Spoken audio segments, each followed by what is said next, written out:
10,000 people marched through the streets of Chichester to Priory Park on Saturday to protest against the possible closures of St Richard's Hospital services. And this is what Nick Herbert had to say.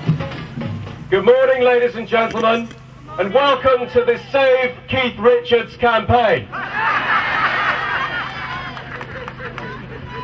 Keith is a fantastic British institution. So are hospitals, and they need to be preserved. We've got a fantastic range of celebrities here who are marching with the people in support of our local hospital. We've got James Herriot, we've got Hyacinth Bucket, and we've got Keith Richards. How can we possibly lose?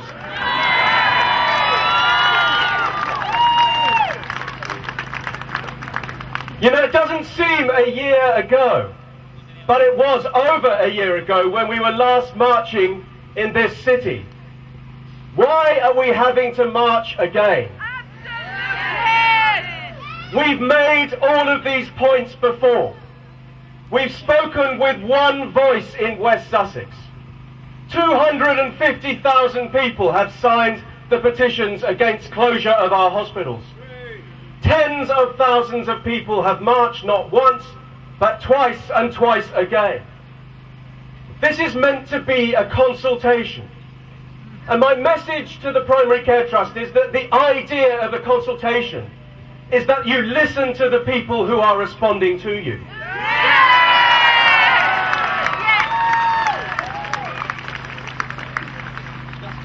MPs receive literally thousands of letters and emails every year from their constituents.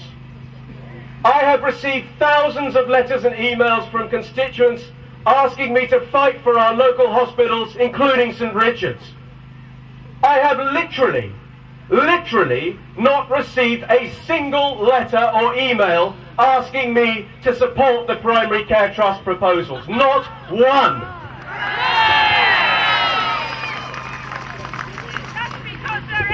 Instead, the Primary Care Trust keeps spinning. They are addicted to spin. They say that what we're saying are myths. They say it's a myth that they are going to downgrade any of our hospitals. What absolute arrant nonsense. If you take away an A&E department and take away a maternity unit, what else is that other than downgrading our local hospital? They say that it's a myth that people will die in ambulances if they have to travel further to A&E. What incredible stupidity.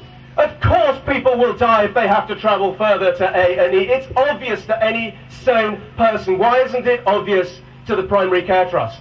At a meeting in Arundel, a senior member of the Primary Care Trust, when asked the question, what would happen if the A27 was blocked, as it always is, as we know, every day at rush hour, and the ambulance couldn't get through to the hospital at Worthing?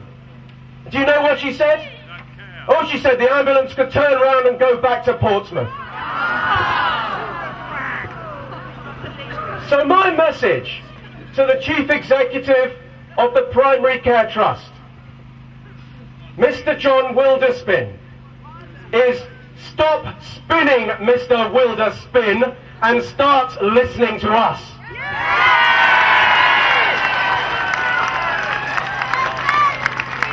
I've got two more things to say.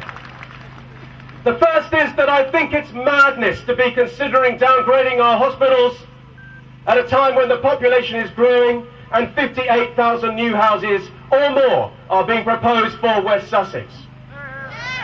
I think it's madness to be downgrading our hospitals in West Sussex when East Sussex and Surrey are being allowed to keep their hospitals. But above all, I think it's wrong to do this thing when the people have spoken so clearly that we don't want it. Because the Primary Care Trust has got to remember this. The National Health Service doesn't belong to bureaucrats. It doesn't belong to the politicians or to the government. The National Health Service belongs to you, to the people. You, the people, have spoken. You want to keep your hospital, and the hospital should be kept.